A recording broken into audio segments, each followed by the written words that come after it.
WhatsApp guys, welcome back once again. So दोस्तों, आज की फिल्म जो एक्सप्लेन करने वाले हैं उसका नाम है रस्ट क्रीक। तो चलिए कहानी की शुरुआत करते हैं। शुरुआत में हमें एक लड़की दिखाई जाती है जिसका नाम होता है सॉयर। सॉयर रनिंग कर रही होती है और तभी उसे एक फ़ोन पे वॉइस मैसेज आता है जिसमें उसे इंटरव्यू के लिए बुलाया जाता है। ये देखकर सॉयर काफ़ी ज़्यादा खुश होती है क्योंकि वो इसका काफ़ी दिनों से इंतज़ार कर रही थी और इसके बाद वो अपनी इंटरव्यू की तैयारी पे लग जाती है। वो दिन आ जाता है जिस दिन उसे इंतज़ार रहता है। वो अपना सामान वगैरह पैक करके वहाँ से निकल जाती है कार से और उसकी मंजिल होती है वॉशिंगटन डीसी, जहाँ पे एक ऑफिस में उसे इंटरव्यू देना होता है। वो अपने फ़ोन में मैप सेट करती है और आगे बढ़ने लगती है। उसे रास्ते में काफ़ी अच्छे और बड़े घर दिखते हैं जिसे देखकर वो काफ़ी एंजॉय भी करती है।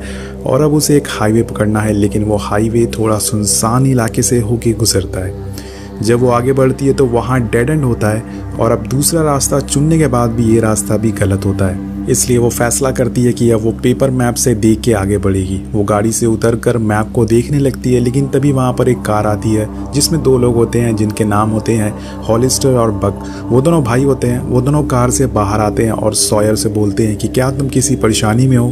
तो सॉयर उन्हें पहले तो मना कर देती है क्योंकि वो उन दोनों को कुछ ठीक नहीं लग रहे थे, लेकिन हॉलिस्टर सॉयर को बताता है कि मैं और मेरा भाई यहाँ पे सालों से रह रहे हैं, हम तुम्हारी मदद कर सकते हैं, तुम्हें कहाँ जाना है बताओ।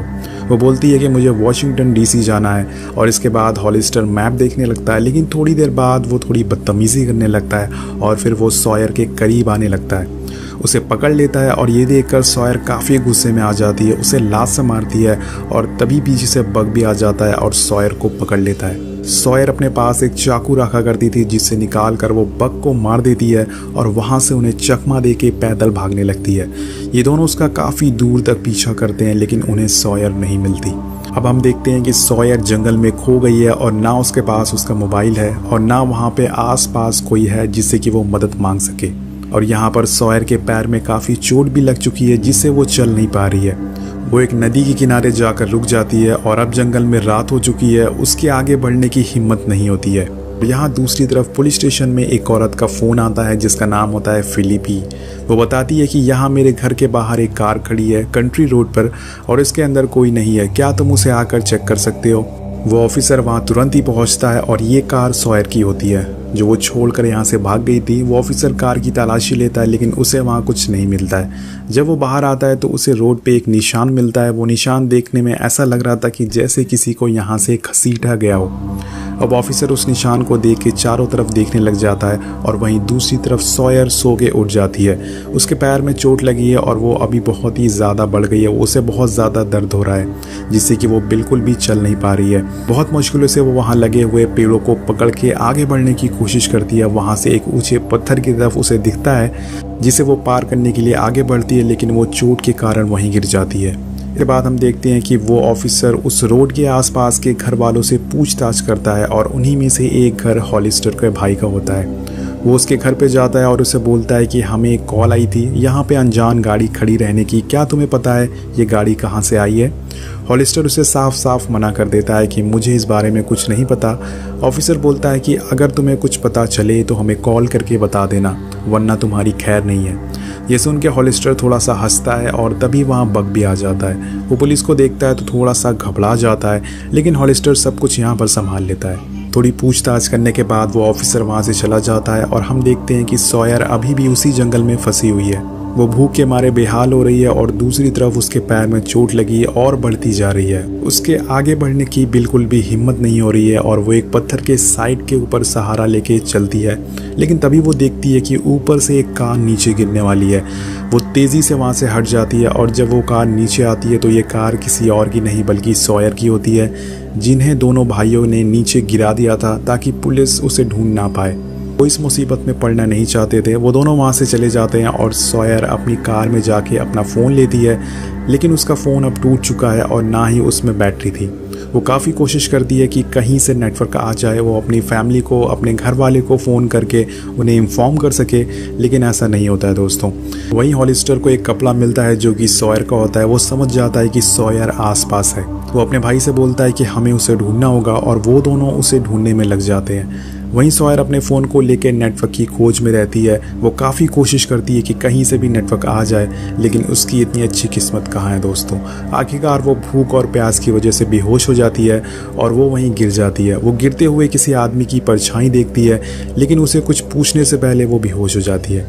अब जब अगले दिन उसकी आँख खुलती है तो वो किसी के घर में होती है और उसके पैर में किसी ने मरहम पट्टी कर दी थी। जब वो किचन की तरफ जाती है तो उसे वहाँ एक आदमी दिखता है जिसका नाम होता है लॉवेल। वो उसे दूध पीने को बोलता है, लेकिन सॉयर उसकी तरफ चाकू कर देती है। वो सोचती है कि ये आदमी उसे मारने वाला है और उसे काफ़ी गालियाँ देती है। फिर वो आगे बढ़ती है, लेकिन उसके पैर में लगी चोट की वजह से वो गिर जाती है और फिर लॉयल उसके हाथ पैर रस्सी से बांध देता है और एक कोने में बैठा देता है। वो उसे खाने पीने के लिए कुछ सामान देता है और फिर सॉयर बताती है कि उसका जीपीएस ने उसे यहाँ फंसाया है।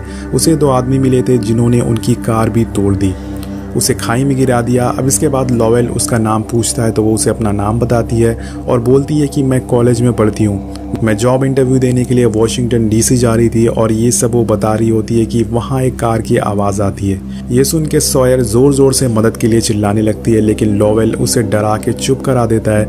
और जब लॉवेल घर के बाहर आकर देखता है तो 2 लोग उस कार से बाहर आते हैं। ये कोई और नहीं बल्कि दोनों भाई होते हैं जो सॉयर को ढूंढ रहे थे। ये दोनों भाई लॉवेल को भी जानते थे। तो हॉलिस्टर बोलता है कि क्या तुमने किसी लड़की को देखा है? इस रास्ते में हम एक लड़की को ढूंढ रहे हैं। लॉवेल इसे मना कर देता है और बोलता है कि मैंने नहीं देखा। इस बात पर हॉलिस्टर उससे बोलता है कि मुझसे झूठ मत बोलो, हम दोनों एक फैमिली की तरह हैं। ये बोल के वो उसके घर के अंदर घुस जाता है, लेकिन तब तक दोस्तों सॉयर वहाँ से बाहर आ चुकी थी। सॉयर एक ट्रक के पास आके छुप जाती है और वहाँ उसे एक फ्रेम दिखता है जिसमें कि लॉवेल की फैमिली की फ़ोटो होती है। यहाँ दूसरी तरफ हॉलिस्टर पूरे घर की तलाशी ले लेता है, लेकिन उसे सॉयर कहीं नहीं दिखती। फिर वो वहाँ से चला जाता है, सॉयर को घर में लाता है और बोलता है कि बहुत डांटता है। उससे बोलता है कि तुम बाहर क्यों गई। एक्चुअल में दोस्तों लॉवेल अच्छा इंसान होता है, वो नहीं चाहता था कि सॉयर को कोई चोट पहुंचाए। अब हम यहाँ देखते हैं कि उस पुलिस ऑफिसर के पास एक सीनियर ऑफिसर आता है जो कि उसका हेड होता है। उसे बोलता है कि जो वहाँ पे कार खड़ी थी वो वहाँ से कैसे गायब हो गई, क्या तुम्हें इसके बारे में कुछ पता है? ऑफिसर बोलता है कि नहीं, इसके बारे में मुझे कुछ भी नहीं पता है। तो वो सीनियर ऑफिसर बताता है कि उस कार के अंदर एक लड़की थी जो कि कई दिनों से गायब है। वो उन ऑफिसर्स को बहुत डांटता है, बोलता है कि तुम लोग यहाँ बैठे हुए क्या कर रहे हो। वो काफ़ी गुस्से में होता है और यहाँ तक कि वो ये भी बोल देता है कि अगर तुमसे ये काम नहीं हो रहा है तो मैं खुद कर लेता हूँ। लेकिन ऑफिसर उन्हें शांत करते हैं और कहते हैं कि हम ये काम कर लेंगे, आप टेंशन मत लीजिए। और इसके बाद जूनियर ऑफिसर उस लड़की की पिक्चर मांगता है और फिर सीन शिफ्ट होता है लॉयल के घर पे। हम देखते हैं कि सॉयर काफ़ी आराम से सोफे पे लेट के खाना खा रही होती है। वो लॉयल से पूछती है कि जो हम खा रहे हैं वो क्या चीज़ है। लॉवेल उसे कहता है कि ये मिल्क है जिसे मैंने न्यूट्रलाइज कर दिया है। इसके बाद सॉयर उससे कहती है कि तुम मुझे यहाँ से जाने दो, मैं प्रॉमिस करती हूँ कि मैं किसी को भी कुछ नहीं बताऊँगी। बोलती है कि मुझे जहाँ जाना था वो यहाँ से थोड़ी दूर पर है, प्लीज़ मुझे जाने दो। लेकिन लॉवेल उसे कहता है कि मेरे पास कार नहीं है। इसके बाद वो कहता है कि हॉलिस्टर और बक इस सैटरडे कहीं जा रहे हैं, वो अपना ट्रक यहीं पे छोड़ के जाएंगे और मैं इस ट्रक से तुम्हें कहीं सेफ जगह पर छोड़ दूंगा और इस सैटरडे तक तुम्हें यहीं रुकना होगा तुम्हारी सेफ्टी के लिए। इसके बाद रात हो जाती है और हम देखते हैं कि वो ऑफिसर अब हॉलिस्टर और बक के पास आया है। वो बोलता है कि तुमने जिस लड़की को मारकर उस जंगल में भगाया है उसकी खबर अब स्टेट पुलिस को लग चुकी है। अब तुम्हारे साथ साथ मेरी भी जान मुश्किल में पड़ गई है। और हमें पता चलता है कि उन दोनों भाइयों के साथ ऑफिसर भी मिला हुआ है और उसने बहुत सारे कांड किए हैं इससे भी पहले इन दोनों भाइयों के साथ मिलके। और इस बात को लेके वो उन दोनों पर काफ़ी चिल्लाता भी है। अब इधर हम देखते हैं कि लॉवेल और सॉयर काफ़ी अच्छे दोस्त बन चुके हैं। वो एक किचन में खड़े होकर काफ़ी कुछ बना रहे होते हैं और अब लॉवेल ने सॉयर की रस्सियाँ भी खोल दी है। तो लॉवेल यहाँ पे उसे कुछ बनाना सिखा रहा था। अब वो क्या है दोस्तों, ये आगे आपको पता चलने वाला है। इसके बाद लॉवेल के घर पे दोनों भाई दोबारा आ जाते हैं और वो इस बार कुछ बॉक्सेस लेके आते हैं। साथ में वो घर के अंदर घुस जाते हैं और उन्हें काफ़ी स्मोक दिखता है। तो लॉवेल उससे बोलता है कि तुम लोगों को मास्क लगा लेना पड़ेगा। और वहीं हम देखते हैं कि सॉयर एक नदी के किनारे अकेली खड़ी होती है और फिर वहाँ लॉवेल भी आ जाता है। सॉयर उसे पूछती है कि क्या यहाँ पे हॉलिस्टर नहीं आ पाएगा। तो लॉवेल बोलता है कि नहीं, उसे इस जगह के बारे में नहीं पता है। इसके बाद वो उसे वहाँ अकेले छोड़कर घर आ जाता है और वहीं हम पुलिस स्टेशन में उस ऑफिसर को बातें करते सुन लेता है जो कि हॉलिस्टर से मिला होता है। और ये बात जानकर वो वहाँ से सीनियर ऑफिसर को बताने के लिए जाता है। फिर वो वहाँ से जाने लगता है, लेकिन जैसे ही वो वहाँ से बाहर जाता है वो ऑफिसर उसे गोली मार देता है जिससे कि उसकी मौत हो जाती है। इधर लॉयल और सॉयर घर के बाहर बैठकर कुछ बातें कर रहे होते हैं और तभी वहाँ वो पुलिस ऑफिसर आ जाता है। लॉयल सॉयर को जल्दी से अंदर जाने को बोलता है, लेकिन वो ऑफिसर सॉयर को देख लेता है। जब वो वहाँ जाके रुकता है तो लॉयल से पूछता है कि क्या मैं अंदर जाके तलाशी ले सकता हूँ, लेकिन लॉयल उसे मना कर देता है। वो ऑफिसर मजबूर होता है क्योंकि उसके पास कोई सबूत नहीं होता है कि वो उस घर के जाकर तलाशी ले सके। वो वहाँ से मजबूरन चला जाता है और जाते जाते वो हॉलिस्टर से मिलता है। वो उसे बोलता है कि तुम जिसे ढूंढ रहे हो, जिस लड़की को तुम ढूंढ रहे हो, वो लॉवेल के घर पर है। ये सुनकर वो दोनों भाई वहाँ से निकल पड़ते हैं और यहाँ हम देखते हैं कि सॉयर और लॉवेल दोनों एक नदी के किनारे कुछ कूड़े का सामान फेंक रहे होते हैं और उसके बाद घर आके बैठ जाते हैं। वो काफ़ी आराम से बातें करते हैं, एक दूसरे के बारे में और जानने की कोशिश करते हैं। दोनों एक दूसरे को अपने बारे में बताते हैं, अपनी फैमिलीज़ के बारे में बताते हैं और लॉवेल उसे एक टॉय देता है और कहता है कि इसे अपने पास रखना हमेशा।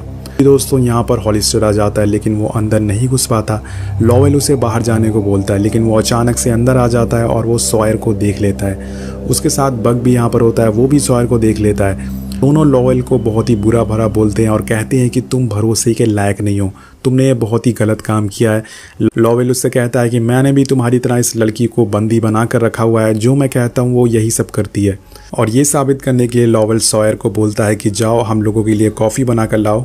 सॉयर किचन में कॉफ़ी बनाने के लिए जाती है, लेकिन वो कॉफ़ी को एक ओवन मशीन में रख देती है। जिसमें पता चलता है कि ये कोई कॉफ़ी नहीं बल्कि लॉवेल की एक चाल होती है। ये वही चीज़ होती है जो कि कुछ दिन पहले लॉवेल बना रहा था जिसे धमाका हो सके। इसके बाद सॉयर वो ओवन ऑन कर देती है और थोड़ी देर बाद उसमें से आवाज़ आने लगती है। वो आवाज़ चेक करने के लिए बक उस ओवन के पास जाता है, लेकिन तभी एक छोटा सा धमाका होता है जिससे कि आग लग जाती है। उसके बाद एक बड़ा धमाका होता है जिससे कि पूरा घर उड़ जाता है। अब सारे लोग जख्मी हो जाते हैं और उस धमाके से झटके की वजह से सॉयर और लॉवेल दोनों घर के बाहर आ जाते हैं। इसके बाद सॉयर लॉवेल को देखती है और काफ़ी ज़ख्मी होता है। तभी वहाँ हॉलिस्टर भी आ जाता है। वो बंदूक तान देता है, लेकिन सॉयर से बोलता है कि तुम भाग जाओ और वो तेज़ी से भागने लगती है। उसे भागता देखकर हॉलिस्टर उस पर गोली चलाने लगता है, लेकिन लॉवेल उस पर चढ़ जाता है और उस पर मारने लगता है और उसी की बंदूक लेके उस पर तान देता है। लेकिन तभी वहाँ पर वो ऑफिसर, वो करप्ट ऑफिसर आ जाता है और वो पीछे से लॉवेल को जान से मार देता है। यहाँ पर दोस्तों उसकी मौत हो जाती है। इधर सॉयर भागते भागते एक रोड पे आ जाती है और वहाँ उसे एक पुलिस की गाड़ी दिखती है। वो उसे देख के काफ़ी खुश होती है और उस पर जल्दी से बैठ जाती है। और इसके बाद जब हम उस पुलिस वाले को देखते हैं तो वो कोई और नहीं बल्कि वही करप्ट ऑफिसर होता है।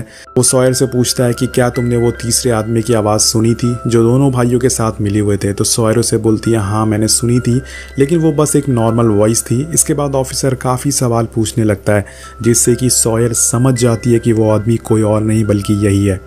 अब वो कार से निकलने की कोशिश करती है, लेकिन तभी वो गाड़ी रोक देता है और उसे एक नदी के किनारे ले जाता है। वो ऑफिसर अचानक से सॉयर को पकड़ लेता है और उसे डुबाकर मारने की कोशिश करता है, लेकिन सॉयर थोड़ी देर बाद पानी के अंदर रहती है और इस चीज़ की पूरी गुंजाइश थी कि वो मर जाती है। लेकिन वो बहुत चालाकी से झटके से बाहर आती है और एक पत्थर से उस ऑफिसर की आँख पे मारती है, जिससे कि वो घायल हो जाता है। वो उसे दोबारा मारती है और उसे पानी में गिरा देती है और इसके बाद वो भागकर वहाँ से रोड पे आकर चलने लगती है और इसके पीछे हमें कई पुलिस की कार दिखाई जाती है। इसका मतलब कि उसकी जान अब बच चुकी है और यहाँ पर दोस्तों वो उन कार पे नहीं चढ़ती क्योंकि उसे अब किसी पे भी भरोसा नहीं है। वेल आपको दोस्तों बता दूं कि ये मूवी यहीं पे ख़त्म हो जाती है।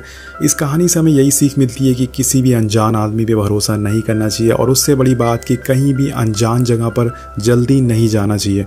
अगर आप जा भी रहे हैं तो अपनी फैमिली के साथ या फिर किसी को लेके जाइए, हो सके तो पॉसिबल हो सके। तो आपको मूवी कैसी लगी नीचे कॉमेंट करके ज़रूर बताइएगा। मिलते हैं आपसे अगली वीडियो में। Thank you so much watching. Peace out.